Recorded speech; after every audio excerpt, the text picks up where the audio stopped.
I'm Len Davis, a Seattle-based filmmaker, and it's a sad day here in Seattle as 2018 comes to an end. I'm here with Mike Jensen at Jensens Smokehouse on 106th and Greenwood. 105th, yeah. After 34 years in business, We are closing. you're closing. I'm so sad to hear that. 31st. I've been bringing my salmon here for the last, 6-7 years, getting 30, 40 pounds smoked at a time. I get it by the case and bring it over here straight from Fisherman's Terminal. And this represents sort of a real loss of old Seattle, right? It is. It So- is. and- Just this old-fashioned smokehouse isn't keeping up, so we got to go. You've been in business for 34 years? Mm-hmm. Before you tell me all about it, can we take a little quick tour just so we have a sense of what goes I on can here? show you. Yeah, show me in the back. I want yeah. people. This is not just for Seattleites. This is for the world to see what a I can't smoking walk salmon you looks through like. the building, but I can. Mike, we're about to close after 34 but years. that There's is- no fines. Yeah, food and drug. So here's our cutting room. I have to be able to see the fish on the racks. The cutting and the brining. Can we go back and see a rack, Mike? We can do it. I can show you. Come on, for the world to have a sense of what this operation really looks like. This is fish on the racks, and there's more fish over here. Okay, so a couple Going into 1,000 pounds of salmon here. going into the smokehouse tonight.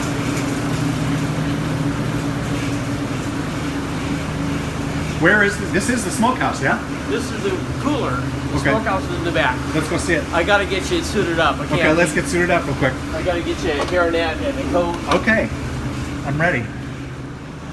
What's this room? This is the receiving room, thawing room. Fun. Okay. And all that fish that we just saw back there is for your product, or that's like raw, raw fish that people brought in to have smoked by you. We smoke for under our own label, Jensen Smokehouse, Seattle style, but we also do a lot of fish for like the Pike Place Market, Right. commercial fishermen, Right. and private label processing for other people, other companies. Can I get a jacket and a Yeah. hairnet? Let me.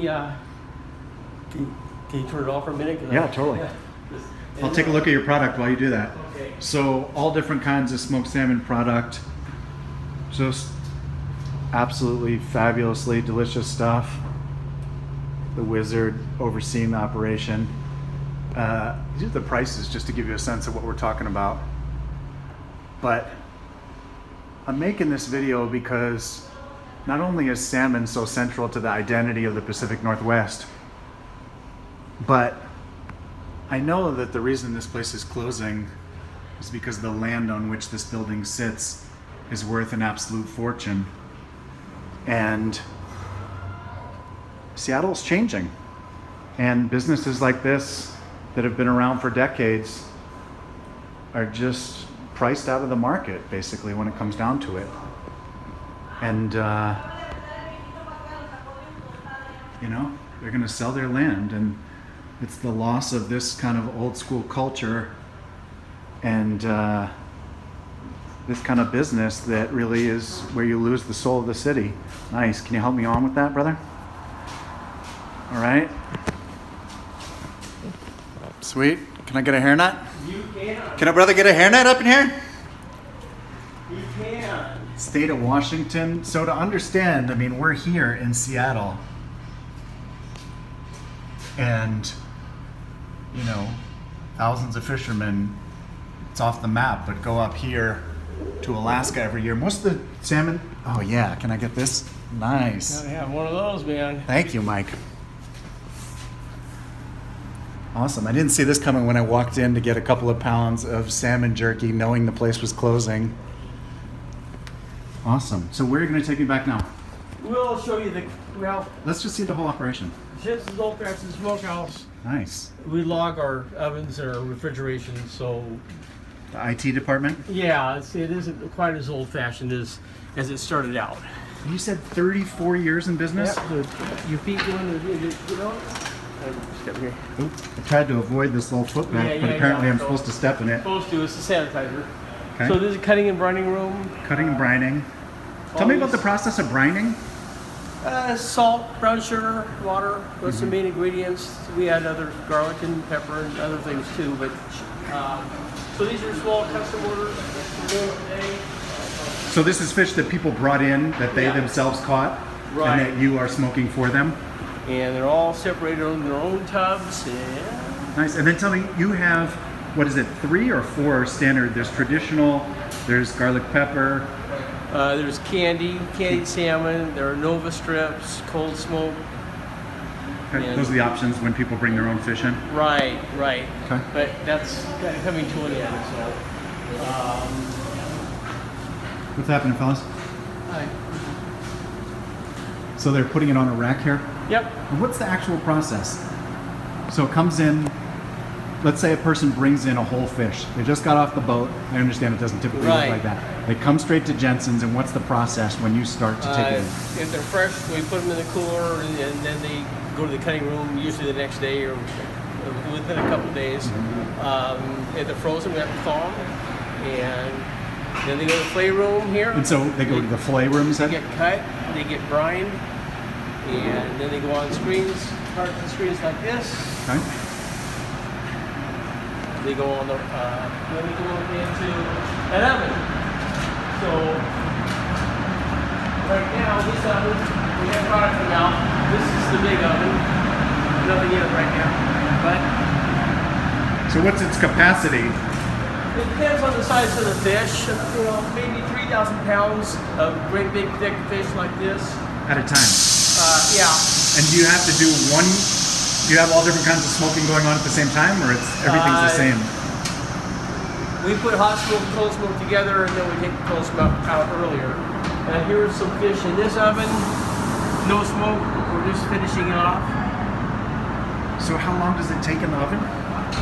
It's about a 16-hour process. 16 hours. Yeah. And then you mentioned hot smoke and cold smoke. What's the difference between the two? Here's where we do our beef jerky.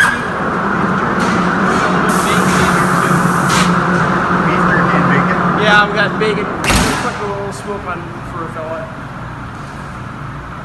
And this is where we make the extruded salmon jerky. Uh-huh. It's kind of cool to see. But How do you make it's not- salmon jerky? Because that's what I'm here to get. Oh, My freezer's full of we your smoked we salmon. mix it and then we extrude it. We mix it like sausage and then we extrude it out. What's in the mix?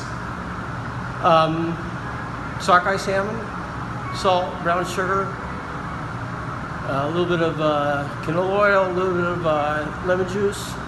Okay, So yeah. nice. And what's behind this door? This is where the product comes out of the smokehouse, and then it's going to go into the finished product cooler, which is probably empty now. Yep, it's supposed to be empty. So, Wow, quite so the these operation. are That's all salmon yep, jerky right that's there? salmon jerky right there. Yes. Those get cut into short strips, but that's the salmon jerky that I came to pick up. My family, my son and my dog, we all love it. I try not to feed it to the dog because it's too precious, but So- she loves it. I guess we'll go here, and then I'll take you through. I was going to go the other way, but that's we'll just.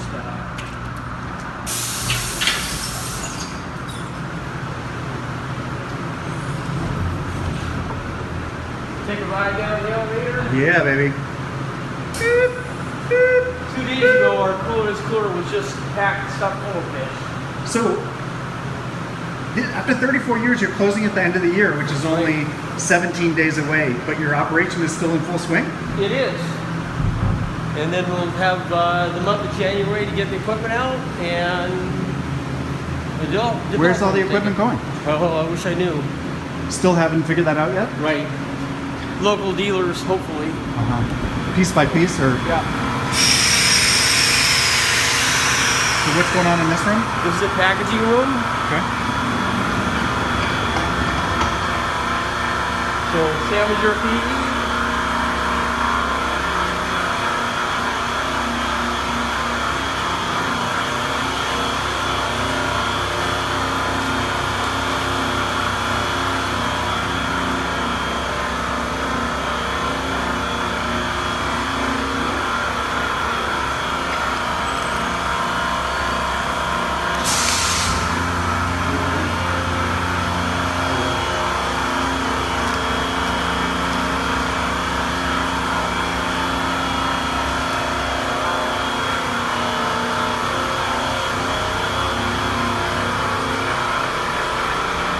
you doing? Good, how are you? Great, thanks.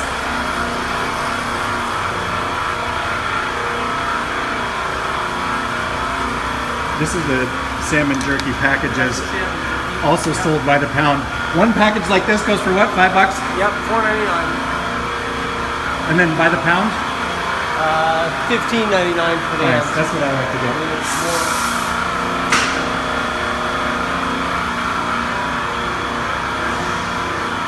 Well, I guess about all this stuff to show you in the freezer.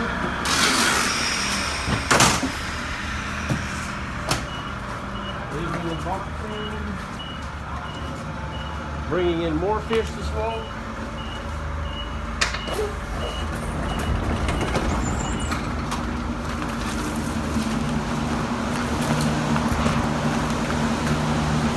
Wow, this is all on its way in? This is on its way out. On its way out.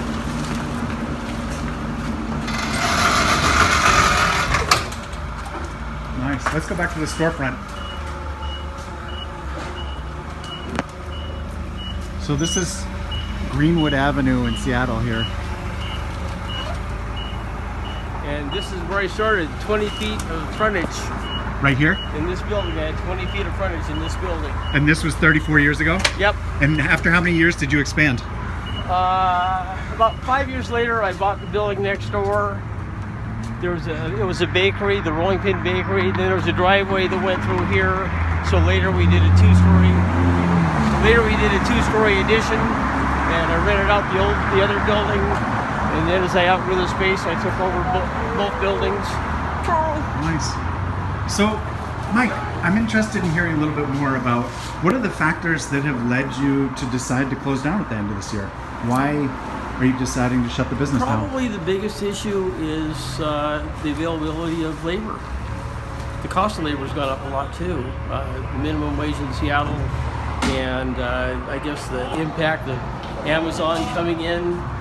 I can't afford to pay people $20, $30 an hour to cut fish, or to pay to cut fish, but not to package it. But the implication is that even if you raised your prices to cover the increase in the minimum wage and the wages you'd have to pay, are you not willing to charge those prices, or you don't think you could get the I just don't think I could get those prices. I would probably have to double my wages, or double my prices to cover the increased wages.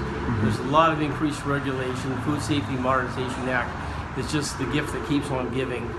And I don't know if we're making food any safer, but we're certainly making it more costly to produce. So that's a little kind of a perfect storm. Availability of labor that's willing to work. So these are people who just brought their fillets in here to be smoked by Jensens. But Mike, Sockeye salmon. sockeye salmon. Most of it's coming from Alaska or from all of the Pacific Northwest waters, or what? Used to be a lot in Puget Sound, very little anymore. Now it comes mostly from Canada, Alaska. When you hear right now the debate about all the issues about saving the native orca population and their dependence on Chinook salmon, what are your thoughts on what strategies need to be taken in terms of being able to preserve the Chinook populations that orca feed on? Huge problem. I think the sea lions are a big part of our problem, but hopefully the regulators will figure that out before all the king salmon are gone. But why is that so different now than it's been for thousands of years in terms of when you see the sea lions? Because I've heard some of the debate about culling the sea lions at the. Well, they've been protected, so I think the population is overgrown. So I might be wrong. Got it. And so when you close this building, what's your sense of? Are you going to sell the land? And what's your sense of what is likely to replace it? Townhomes. Actually, we've got a sign on the front of the building. The notification to the public. So the developer is planning on buying the property and putting in townhomes. So how are you feeling? I mean, I can imagine it's a mixed sense of both it is. cashing in and making a lot of money at the same time. Well, I've borrowed a lot of money over the years to keep the business operating, and it's not very good for my retirement. So it's just best that I close and move on. Nice. Do you feel like you're part of? Let's come over here. I just want to get away from the sound of the door. But do you feel like you're part of this idea that Seattle's losing its soul and all these old businesses like this represent? Yeah, I do. I know there are restaurants that are closing. They can't get wait staff. There's, I'm not the only small business that's having trouble getting employees. So we all are. Yeah. So it's a mixed bag for you emotionally? Yeah, it is. It's. I thought the business would go on forever and ever. It would just continue just without me. Someone else, the employees or someone else would be able to run it. But it's just not viable right now. And I don't know, I'd really have to increase the prices a lot to do it in Seattle. And I'd have to get lucky and get employees that are want to stay with you, Yeah. What are your top selling products here? What do you got in the case that you're likely to sell the most of? The king salmon has always been the most popular, but the price of that went up 40% last year. And that was From what to what? Well, the wholesale prices went, for net fish, probably went from $6 to $8 a pound. So you flay them, you throw some fish in a bucket, and then now you got less, and then you smoke it. You lose weight in the smoking process. You have your inputs of labor and just overhead. It costs about $1,500 a day, 6 days a week, just to have a smokefish business. That's before you hire anyone. Labor's extra, but rent, utilities, $5,000 a month. It's property taxes close to $2,000 a month. It adds up. Yeah. And is this smokehouse one of many, or this is really a unique one of very few? I am one of the last ones standing. So, as my competitors, there was one in Kirkland, Port Chatham was down in Ballard. As my competitors closed, I got an increasing share of a decreasing market. And that meant eventually I would have 100% of nothing. We're getting close to that, guys. Wow. Do you live in the city? I don't. I used to, but Priced out. Wow. So tell me again what the options are when people bring in their own fish, either fresh from fishing or frozen fillets. What are the options on the smoke side? So on the smoke side, most of them have us cut it into portions. Vacuum pack it. Some people want garlic and pepper.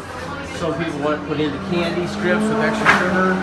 A few will have us do it in whole sides. Or in Nova strips. We do cold smoke in strips. Some people do cold smoke in portions, but we don't slice it like the locks that you see on the East Coast or in the grocery store. Right. And this is the current prices. Well, I have to throw a little shout out to my dear friend who's a local wildlife biologist. His name is Greg Hood. He works with beavers and I think estuary preservation, and he's been coming here forever. And we've been getting our fish smoked here together. And he told me a couple weeks ago when he came to pick some up, he said, "Did you know that Jensens was closing?" And he was particularly sad. So I want to, part of this was motivated by having heard from my friend Greg that was the future. Mike, anything else you want to share about 34 years in this salmon smoking business and changing? If I had it all to do over again, I probably would do it all over again. Nice. I assume you've employed hundreds and hundreds of people over those years.